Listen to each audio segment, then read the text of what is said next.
Today we discuss about the circuit containing inductance only. Is a purely inductive circuit. Purely inductive circuit. तो फिर वही एक similar current का equation बनाना होगा, compare करना होगा करंट और वोल्टेज को, और फेज डायग्राम बनाना होगा, फेज एंगल निकालना पड़ेगा, कौन आगे कौन पीछे चलना पड़ेगा, ये सारी चीजें करनी पड़ेगी। तो लेके चले हम लोग purely inductive circuit and V equals to V naught sin omega t the applied AC voltage, alternating voltage V equals to V naught sin omega t। Purely inductive circuit है, हम लोग एज्यूम कर रहे हैं इट शुड बी प्योरली, वैसे purely होता नहीं, लेकिन हम लोग एज्यूम कर रहे हैं इट प्योरली इंडक्टिव सर्किट। और अगर ये प्योरली इंडक्टिव सर्किट है तो अप्लाइड और induced should be equal in magnitude, और ये मान के चले कि applied is equals to opposite of induced EMF. मतलब V equals to minus E या V plus E equals to 0। Current को मेंटेन करने के लिए applied plus induced equals to 0 या applied equals to opposite of the induced, purely के लिए condition बन गई। तो आपको पता है कि equals to minus L D over D T होता है, और V equals to V naught sin omega t है, वैल्यूज लगा। सो V naught sin omega t it is equals to L di over dt, और di over dt is equals to V naught upon L sin omega t, और di equals to V naught upon L sin omega t dt। लेकिन हमें तो current का equation बनाना है, इधर D I आया, integrate कर दो।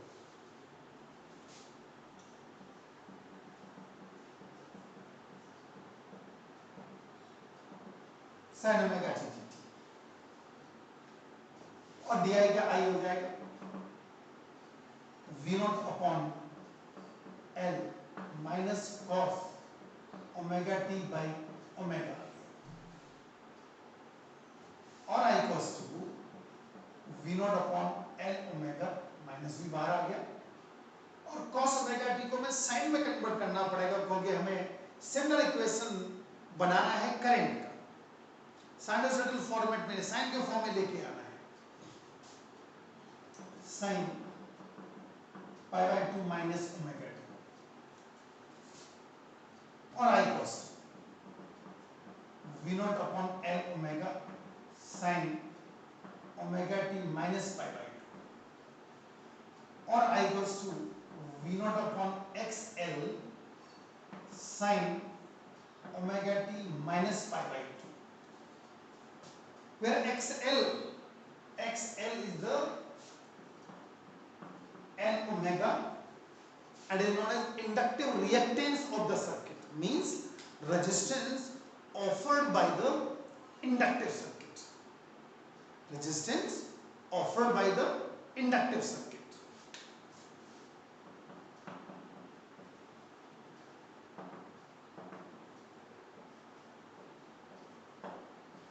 Inductive reactance, resistance offered by the inductive circuit represented by XL and is equals to L omega। Now I equals to peak voltage को अगर रेजिस्टेंस से डिवाइड करेंगे तो पीक करंट मिलेगा, I equals to I not sin omega t minus pi by 2, I equals to I not sin omega t minus pi by 2। अब compare करते हैं, first और सेकंड को कंपेयर कर रहे हैं, और ये पता कर रहे हैं कितना फेज डिफरेंस है। तो आप देखो साइन ओमेगा टी है और यहां पर क्या मिल रहा है आपको sign omega T minus pi by 2, तो कुल मिला के फेज डिफरेंस तो आ गया, that is phi equals to pi by 2।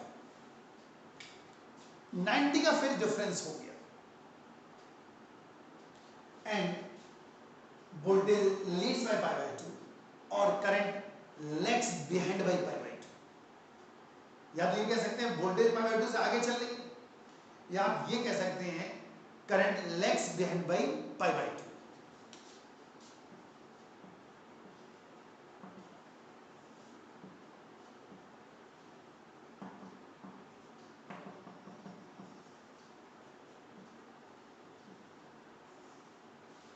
Current next behind by pi by 2 from voltage, तो पाई बाई 2 का फेज डिफरेंस आ गया। इंडक्टिव सर्किट में पाई बाई 2 का फेज डिफरेंस होगा, current lags behind by pi by 2 और voltage leads by pi by 2 from current. Clear? तो अब हमें फेजर डायग्राम बनाना है, फेजर डायग्राम बनाना है, तो देखो उसके लिए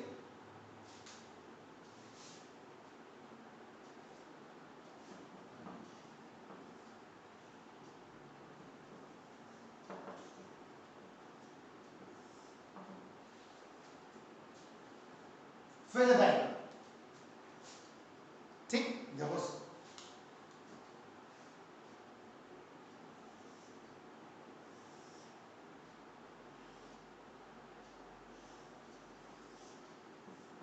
इट्स वी,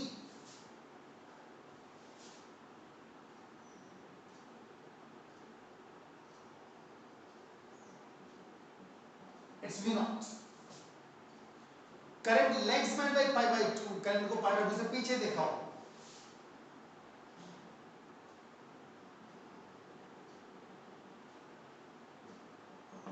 ये करंट के लिए बन गया, इट्स फॉर करंट। लेकिन हमें फेजर में दिखाना पड़ेगा, एरोस के साथ दिखाना पड़ेगा, उसके लिए देखो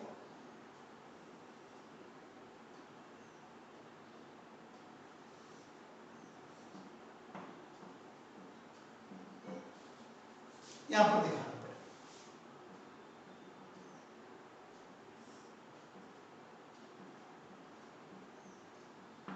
ये वी नॉट का हो गया,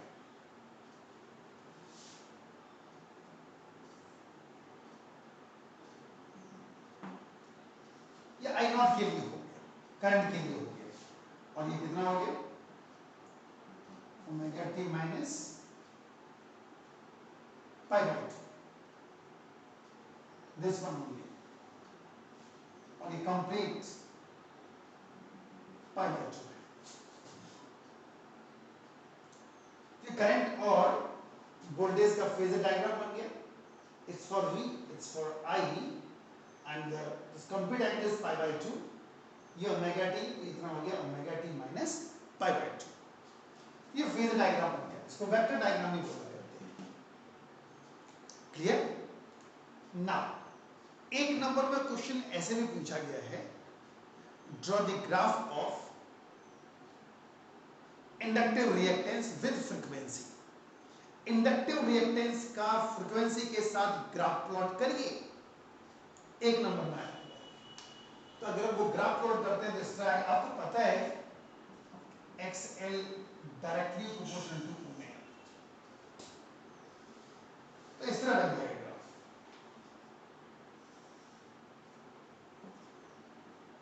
न्यू गया ओमेगा के साथ, यहां XL है, इधर स्ट्रेट लाइन, ये स्ट्रेट लाइन ग्राफ बनेगा। एक क्वेश्चन और कंसेप्चुअल है जो 2 मार्क्स में आया हुआ है, इसमें अगर कोई डाउट मुझे लगता नहीं आपको होगा, पूरा क्लियर बन चुका सब कुछ। और अब एक लेके चल रहे हैं हम लोग कंसेप्चुअल क्वेश्चन 2 मार्क्स में आया हुआ है, दो और question.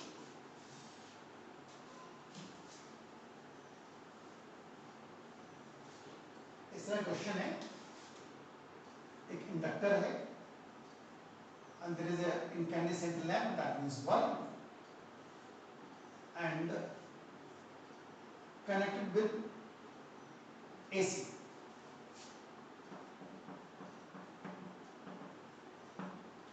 Applied voltage is alternating one.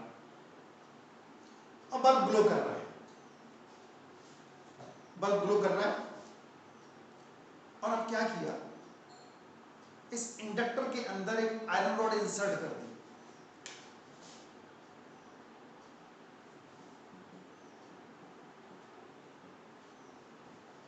We insert iron rod.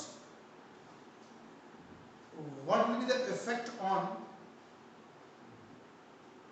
brightness of the bulb? Justify your answer.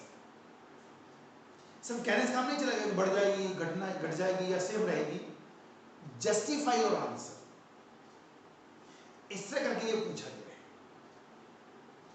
तो जानो इसको। आपको पता है कि XL होता है L ओमेगा, और L सेल्फ इंडक्टेंस आपको पता है mu naught N square A by L होता है, और अगर मीडियम आ गया तो mu R mu naught N square A by L। Medium डालते म्यू आर आ जाएगा, और आयरन के लिए म्यू आर की वैल्यू 1 से ज्यादा होती है, और अगर वैल्यू 1 से ज्यादा है, आयरन रॉड डालते ही सेल्फ इंडक्टेंस विल इंक्रीज, और L बढ़ेगा तो XL बढ़ेगा, मतलब resistance offered by the inductive circuit will increase, और अगर वो इंक्रीज हो गया तो यहां पोटेंशियल ज्यादा ड्रॉप हो जाएगा। पोटेंशियल ज्यादा ड्रॉप हो जाएगा तो बल्ब की ब्राइटनेस डिक्रीज हो जाएगी, तो सीरीज में लगे हुए हैं। Total applied voltage should be equals to algebraic sum, और यहां ज्यादा होगा तो यहां पर कम हो जाएगा, और अगर वोल्टेज कम पहुंचेगी तो आपको पता है brightness will decrease. Clear?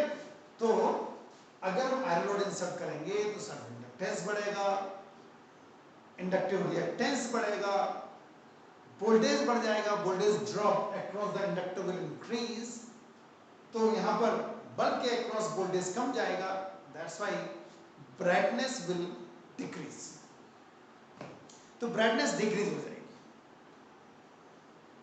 Clear? एक और कंसेप्चुअल क्वेश्चन इस तरह पूछा गया कि if it is purely inductive circuit in DC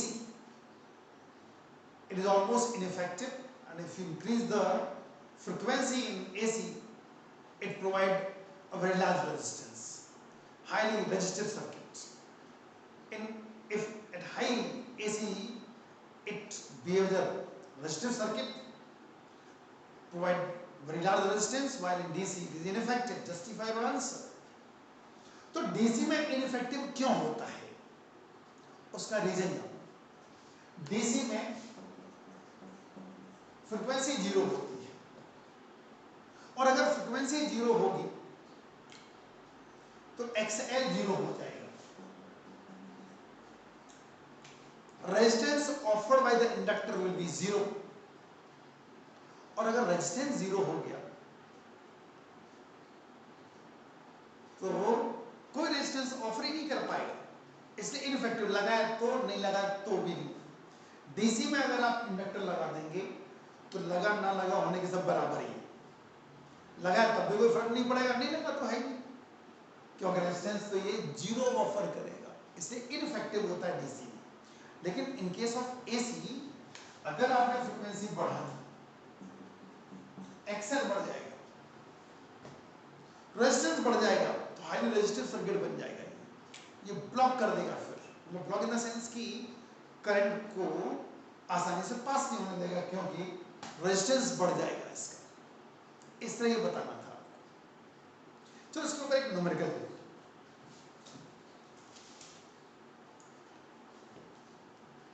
A pure inductor of 25 ohm is connected, 25 millihenry is connected to a source of 220 volt. Find the inductive reactance and the RMS current in the circuit if the frequency of the source is 50 hertz. तो कैसे करेंगे इसको?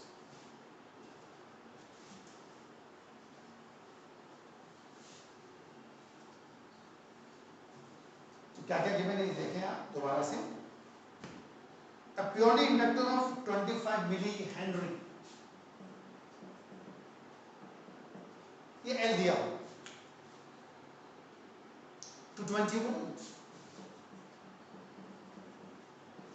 it's to 20 volt. Find the inductive reactance XL and frequency given 50 hertz, and also calculate the IRMS. ये question है. XL आपको पता है L omega होता है. It's L omega. L दिया हुआ है 25 मिली हेनरी.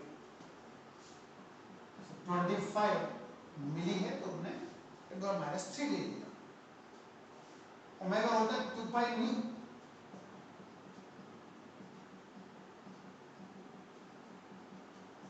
दिया हुआ है.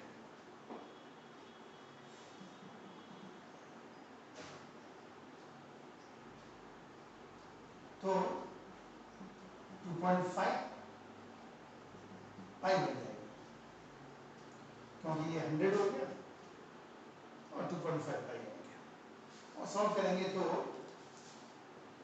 इसकी वैल्यू आएगी 7.85 ओम.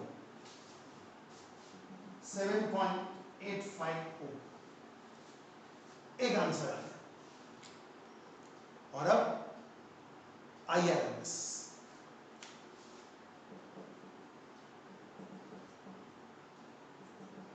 VRMS upon XL. XL is the resistance offered by the inductive circuit.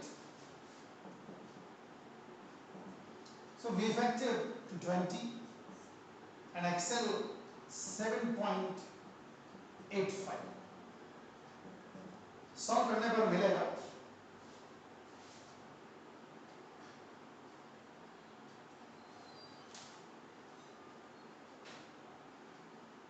28 ampere.